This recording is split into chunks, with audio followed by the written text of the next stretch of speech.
ברוכים הבאים, בוקר טוב, ברוכים הבאים לתערוכת CEDIA 2012 באינדיאנפוליס. אנחנו נמצאים בביתן של קרסטרון, הביתן הגדול ביותר אי פעם של קרסטרון, ואנחנו מציגים פה את המסך המגע החדש TST600. ה-TST600 מגיע ומחליף את ה-TPS 6X, המסך המוצלח ביותר של קרסטרון בשנים האחרונות. ה-TST600 מגיע עם מסך חדש, קפסיטיב, עם חיי סוללה משופרים בהרבה, שבמצב נורמלי ובשימוש סביר מגיעים עד ל5 ימים.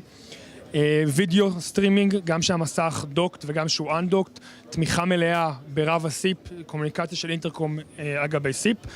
מה שאנחנו מציגים בדמו הזה, שלמעשה ה-TST נמצא בתוך הדוקינג הקירי, וברגע שאני מוציא אותו, המערכת יודעת שהמסך יצא והחדר נכנס אוטומטי לפריסט של סרט. המסך נדלק, האורות קווים, הווילון מאחורינו יורד, ולמעשה אני יכול להפעיל את החדר מהשלט.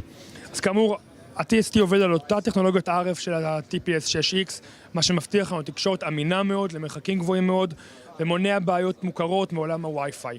בנוסף על כך, למסך הזה יש תקשורת ווי-פיי, על מנת לתמוך בסטרימינג של הוידאו בפורמט Motion JPEG או H264 ובסיפ גם כשהוא מחוץ לדוק. כמובן, Core 3 UI, מערכת העיצוב החדשה שלנו, נתמכת גם כן למסך זה.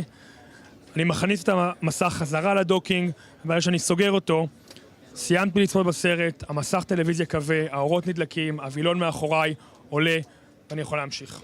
תודה רבה לכם.